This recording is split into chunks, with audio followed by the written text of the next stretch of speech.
Hi everyone and welcome to the channel. I know a lot of you have been waiting for this review, so without further ado, let's jump into the details of the new flagship Sennheiser Momentum True Wireless 3 earbuds.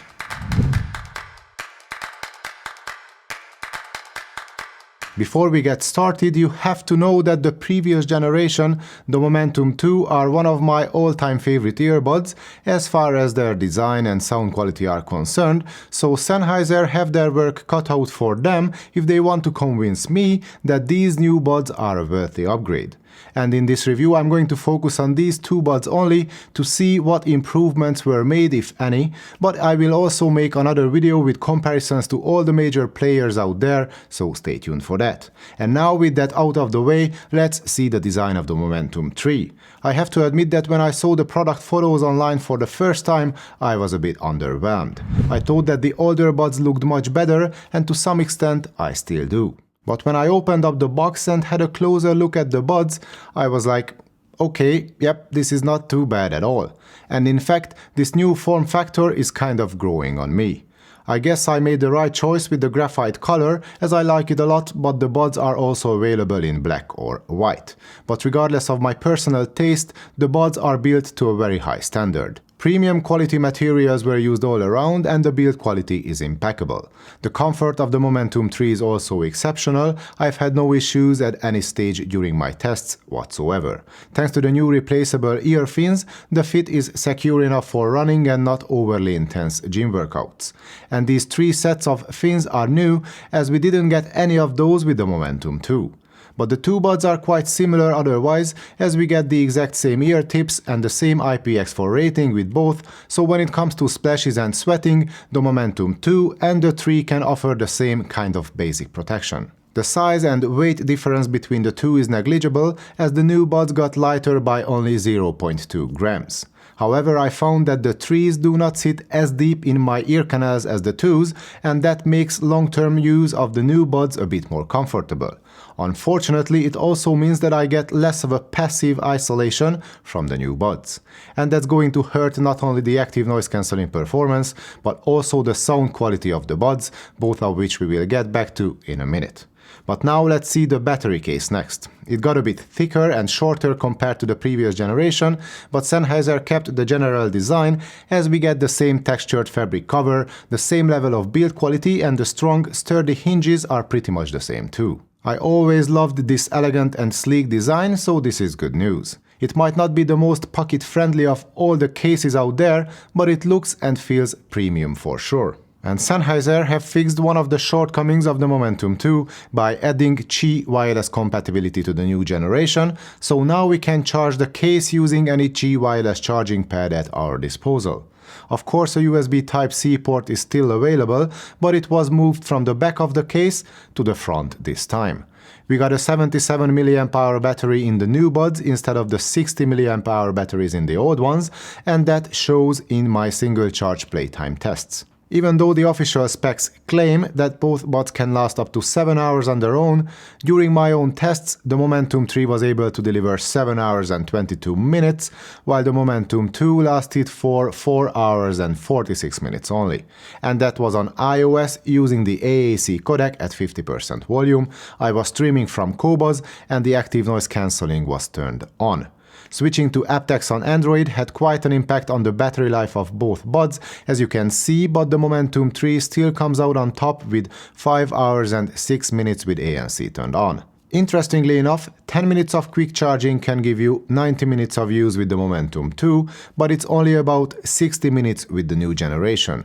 But other than this, the battery life has improved and we finally got wireless charging as well.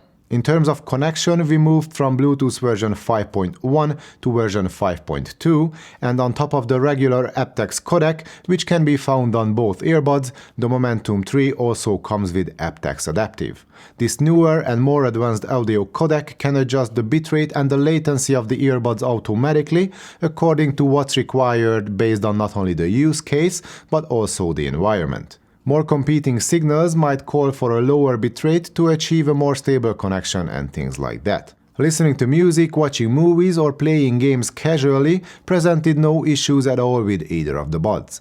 But if you are more serious about your gaming performance, you might be better off with the newer aptX adaptive codec, as it has a dynamic low latency mode, which is beneficial for gamers. Single bud mode is supported on the Momentum 3, which is also new as the twos cannot be used independently from each other. And while multipoint use is nowhere to be found on either the 2 or the 3, the new model is going to get it at some point in the future through a software update according to some rumors. But as of this video, multipoint is not available on the Momentum 3. And now here is a quick audio test of the 6-mic setup on the Momentum 3 in a quiet room.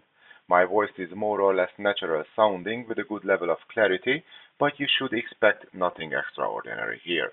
And what I found interesting was the omission of the side tone feature, which you can find on other less expensive Sennheiser buds, such as the CX Plus or the Sport True Wireless, and also on the Momentum 2. And talking about the Momentum 2, here is a quick audio sample from the dual mic setup on those buds in a quiet room.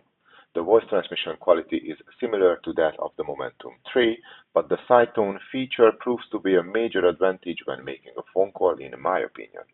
Onto a coffee shop scenario with loud background chatter, you can hear how effective the noise cancellation works, as my voice remains easy to understand while the crowd noise gets mostly filtered out.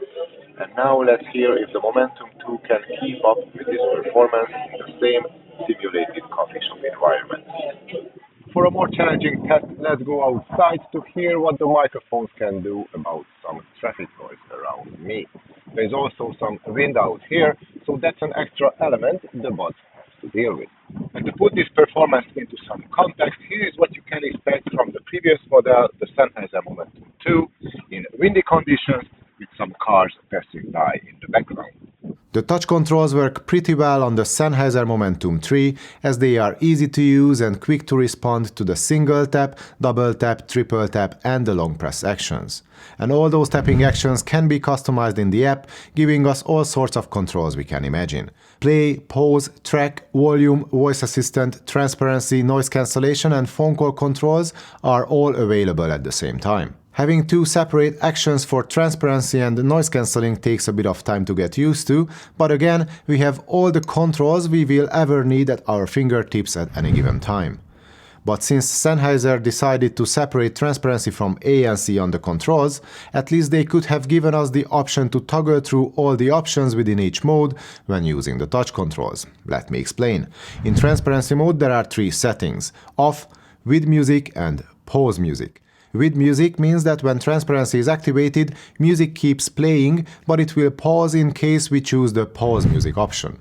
And I love that distinction, but using the touch controls on the buds, you can only toggle between off and either one of the other 2 options, which you can only change inside the app. Same with ANC. There is ANC off, ANC on and anti-wind. And again, using the controls, you can only go back and forth between the off setting and either one of the other 2. Shortly, you cannot switch between wind noise reduction and regular ANC using only the controls on the buds. I'd like to be able to go full cycle and choose whichever option I need at any given moment without having to take my phone out and change the settings in the app. Maybe it's not as big of a deal for many of you, but I'd like to see this addressed by Sennheiser. Now, moving on to the Smart Control app, the first menu we see at the top of the main page is Connections, which allows us to switch between multiple previously connected devices manually. It might not be as smooth as multipoint, and of course, switching is not automatic either, but it can make your life easier if you connect your earbuds to more than 2 devices on a regular basis. Then there is an equalizer with some presets and manual settings, plus there is the sound check feature, which takes you through some different EQ settings while listening to a song of your choice, and that way you can create multiple profiles for yourselves to accommodate multiple different scenarios or musical genres. Next is transparency mode with its 3 different settings and a slider where you can adjust the intensity of the surrounding noises. Then there is the adaptive noise cancellation and the sound zone feature, which allows you to create different noise control and EQ settings, which can be automatically enabled based on your location and the GPS data. Let's say you have one setting for the gym, another one for your office, and the third one for home. In my case, these three are literally within the same building, but I see how handy it can be for most people. The last menu is for the touch controls on the main page. Going into the settings menu, we can enable the smart sensors on the buds if we want automatic play and pause. Turning on Auto Accept Call will allow the buds to answer incoming calls automatically when being taken out from the case. There is an auto power off timer, and there is the custom tiles setting where you can select which menu items you want to be displayed on the main page and which ones are kind of hidden inside the settings menu. So that's the Sennheiser Smart Control app, which works well on both Android and iOS. I find it very intuitive and well structured, it looks clean without any clutter, and you get great options to customize all the major features as well. All in all, it's a very well thought out app. We get pretty much the same functionality with the Momentum 2, the touch controls work exactly the same way, and so does the app with some differences. There is no wind noise reduction mode on the older model, but we get the same transparency settings except for the sliders. And strangely enough, side tone, which allows you to hear yourself during a phone call through the buds, was removed from the latest generation flagship model, even though it is available on other cheaper models. I only hope this feature will find its way to the Momentum 3 as well with a software update in the future. But leave speculations for another day and let's see how the hybrid adaptive noise cancellation can perform instead. And I'm not going to hide my disappointment here. Remember when I told you that the buds do not sit quite as deep in my ears and the passive isolation is subpar too? Well, it looks like this effect has a detrimental effect on the ANC performance of the Momentum 3 in my case. It was so underwhelming at first that I thought something was wrong with my set.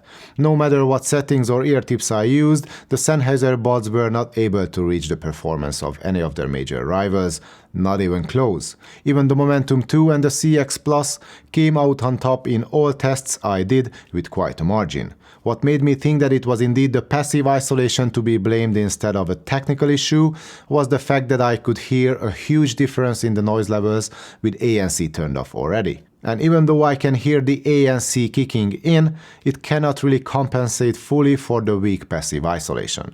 So the ANC works, but there seems to be an issue with how the earbuds sit in my ears and how effectively they can seal my ear canals. And to put this theory to the test, I decided to replace the silicone tips with some Comply memory foam tips I happen to have at hand, and in a blink of an eye, the ANC performance improved significantly. With the foam tips, it now can match or even slightly surpass of what the Momentum 2 is capable of, especially at lower frequencies. It's still not quite as good as some of the best on the market, but it is now at least comparable and not that far off at all. So I can safely say that there is nothing wrong with my set, but rather the buds are simply not compatible with my ears that much. But as always, it's just my experience and my ears. After all my tests, I watched some other reviews, and there seems to be a consensus on how great the Momentum 3s are as far as ANC is concerned, so I seem to be a bit out of luck in this department.